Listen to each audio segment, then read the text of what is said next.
We didn't want DeSantis, we didn't want Haley, we didn't want Christie, we didn't want Ramaswamy, we didn't want DeSantis, we didn't want anybody. We want him. What does that say about the Republican Party? It's not about what it says about the Republican Party. It's about what it says about the Democratic Party. Why? Because in the end, if you think about him being impeached twice, 34 felony counts or 34 felony convictions, and they still elected him president, it's not about him winning. It was an indictment against the Democratic Party and what the Democratic Party was offering to American citizens. We might sit up there and talk about, hey, you should be a party for the working class, which the Democratic Party was once known for. They're not known for that right now. Why? Because their message was catering towards others and towards other issues, and they forgot about the people that brought them there, that elevated the Democratic Party to what it was over these last few decades. That's why they lost. Stephen A. Smith was back on The View, and it seems like they forgot what happened last time.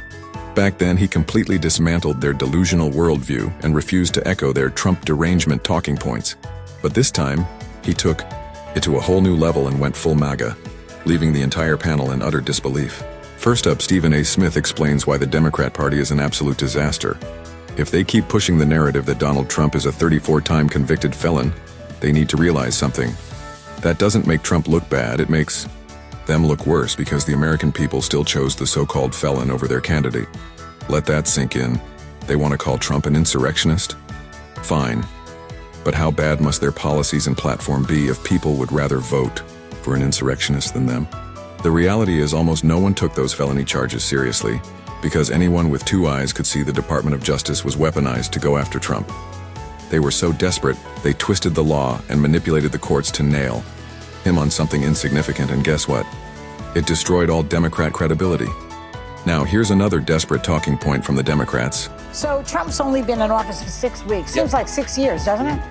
And he's been going around with his cronies touting his so-called landslide and blowout win. But he won the popular vote by 1.5%, one of the smallest ever, and he won the general election by less than 50%. So what kind of mandate is this really? Well, it is a mandate, and I'm going to explain why. And I don't mind the question, but let me be very clear. I'm no supporter of Trump. I'm a supporter of truth and the facts. And here's the facts.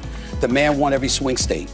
He increased in terms of his voter turnout in his favor from the standpoint of blacks, Latinos, and young voters. He increased his numbers in that regard from 2020. 89% of the counties shifted to the right.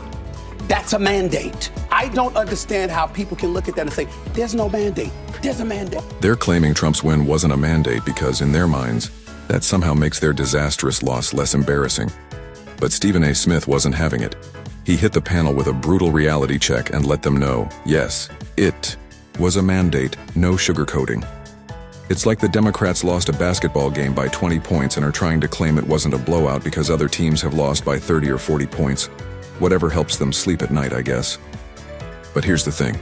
It doesn't matter how they spin it, they got absolutely shellacked, and trying to argue that it wasn't as bad as people think isn't the winning message they believe it is. When states like California and Illinois almost go red, that's a major cultural shift. When Kamala Harris can't flip a single red county blue, that's a national rejection of the Democrat platform. Donald Trump is more popular than ever, and the Democrats' approval rating is in the 20s.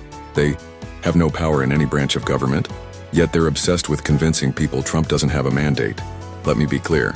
The Democrats are so unfavorable that the American people elected a 34-time convicted felon and an insurrectionist in a sweeping landslide because he seemed like the only person who could fix the mess they created. Now, this is where Sunny Hostin gets triggered.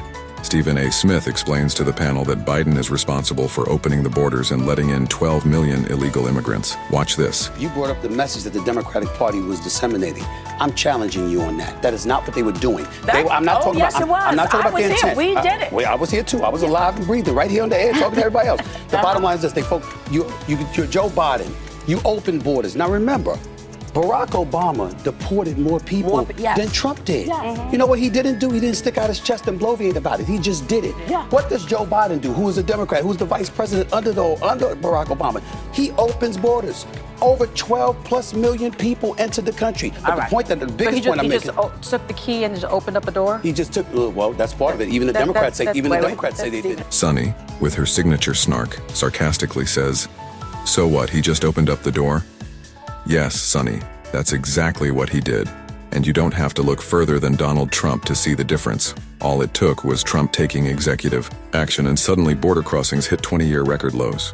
There was no new border legislation passed between Trump's first and second terms. It was simply Joe Biden signing executive orders and implementing policies that intentionally made the crisis worse. In the spirit of epic irony, right after Stephen A. Smith, they bring on the worst press secretary in history, Karine Jean-Pierre, and what's the first thing she says? It actually wasn't a mandate. Watch this. When Stephen was leaving, she said, nice to meet you. I disagree with you. Yeah, I do. And I was curious, and I so do. that's why I was curious. I do, on the mandate, on Donald Trump and his administration having a mandate. And we have to be super mindful and careful of this because he does not have a mandate. And what I mean by that is if you look at the numbers, just look at the facts. He won with the smallest margin of the popular vote since the 19th century. There was no coattail, meaning that it is the House is at a razor thin, and he's on his way in the first 100 days to be the most unpopular president in their first 100 days. That is not a mandate. Now I have to think they scheduled Karine Jean-Pierre to come on right after Stephen A. Smith because they knew he was going to destroy them. So they needed someone to cuddle the hurt feelings of the ladies on the panel and push their "we're perfect, we don't need to change anything" philosophy. This goes back to the fragility and insecurity the Democrats have. They constantly lean on being college educated because they have to convince themselves that their monstrous student debt and useless majors were actually worth something. It can't be possible to them that non-college educated MAGA voters might actually be smarter than them. Instead of reevaluating their party's stance, which would require admitting they were wrong, they're more focused on comforting their fragile egos. They pat each other on the back and say, "No, we didn't lose that bad. We were perfect. We did everything we could. It was just racism and sexism that made us lose." But then, Alyssa steps in with a vicious clapback to Karine Jean-Pierre. She says, "Does it really matter if it's a mandate or not? The guy won." Watch this. But I guess the question is, does it matter if he has both houses of Congress and the White House? It does matter because right now we have, what we're seeing in this administration is he's taking a wrecking ball to the government. And what that means is so that people really understand as folks are sitting here and watching, there are folks who have been fired from the federal government and now, is our water safe, right? Is our food safe? The skies. The sky, right? And the skies, right? We have to worry about getting on a plane. Is that going to be safe? Is there going to be a pandemic? Is there going to be a pandemic? And not only that, folks who need their Social Security check, are you going to get it? Yeah. I mean, that is real. And they're doing it without concern of the fallout. Right. They don't care. And that is something that and look, I I'm understand. pretty sure people didn't vote for those things.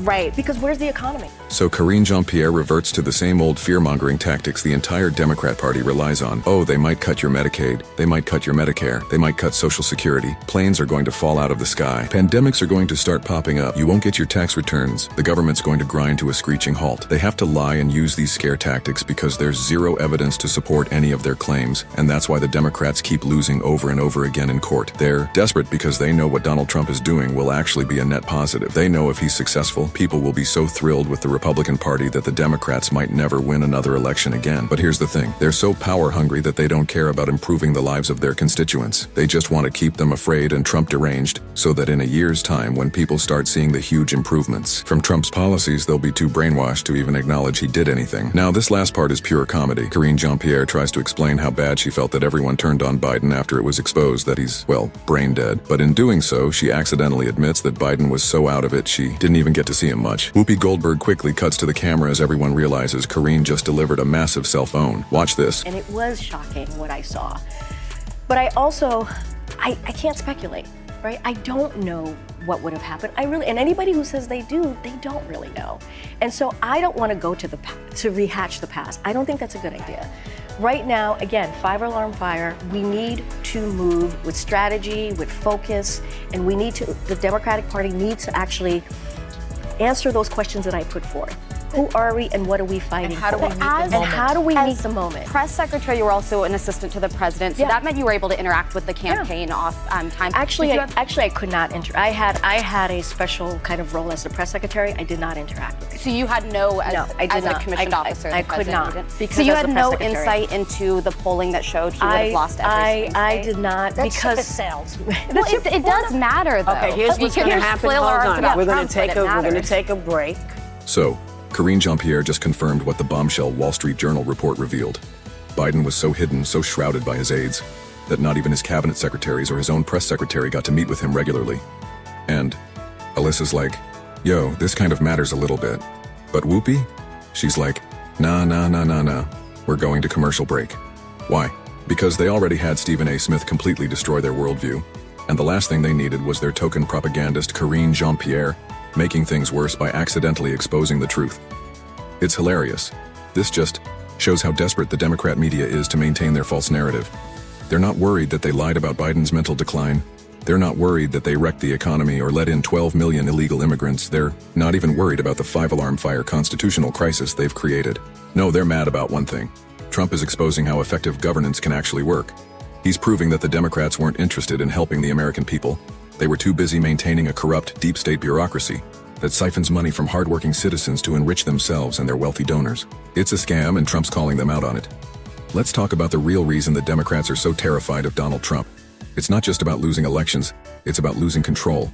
For decades, the Democrat Party has built a system that relies on big government, endless regulations, and a bloated bureaucracy. They've convinced people that this is the only way things can work, but Trump is proving them wrong. When Trump slashed regulations, the economy boomed. When he cut taxes, businesses thrived and Americans kept more of their hard-earned money. When he secured the border, illegal immigration plummeted. And when he put America first on the global stage, other countries actually respected us. These aren't just talking points, they're results, and that's what scares the Democrats the most. Because here's the thing, if Trump shows that government can be smaller, smarter, and more efficient, people will start asking questions. Why do we need so many regulations? Why is the government so bloated? Why are we spending trillions of dollars on programs that don't work? And once people start asking those questions, the Democrats' entire system starts to crumble. That's why they're so desperate to stop him. They don't want people to see that there's a better way. They don't want people to realize they've been lied to for years. They want to keep the status quo because it benefits them, not you. And let's not forget the media's role in all of this. They're not just biased, they're complicit. They've spent years pushing the Democrats' narrative, ignoring their failures and attacking anyone who dares to challenge them. But now, thanks to Trump, people are waking up. They're seeing through the lies, the fear-mongering, and the propaganda. And that's why the media is in full panic mode. But here's the kicker. The Democrats' biggest weakness is also their biggest strength. Their arrogance. They're so convinced that they're right, they can't even imagine that they might be wrong. They think they can keep lying, keep spinning, and keep manipulating, and people will just go along with it. But they're wrong. People are tired of being lied to. They're tired of being told what to think, what to say, and how to live their lives. And they're ready for change. That's why Trump's message resonates so deeply. He's not just talking about policy. He's talking about freedom. Freedom from government overreach. Freedom from endless regulations. Freedom from a system that's rigged against the average American. And that's a message the Democrats can't compete with. So what's next? The Democrats will keep lying, keep fear-mongering, and keep trying to distract people from the truth. But the more they do, the more people will see through it. And when they do, the Democrats' house of cards will come crashing down. They can conveniently leave out that Kamala Harris raised $1.5 billion compared to Donald Trump's $400 million. They conveniently leave out that Democrat billionaires have been buying politicians and swaying policies for decades. They're hell-bent on making sure Donald Trump doesn't expose the truth, that the size of government can be vastly reduced.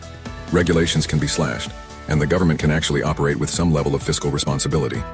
Why? Because if people see that, they'll never tolerate the incompetence and corruption of the current system again. It's all about maintaining control, no matter the cost. But let me know what you think in the comments below. If you enjoyed the video, smash that like button, subscribe to the channel if you haven't already, and hit the notification bell so you never miss a video. Catch you in the next one.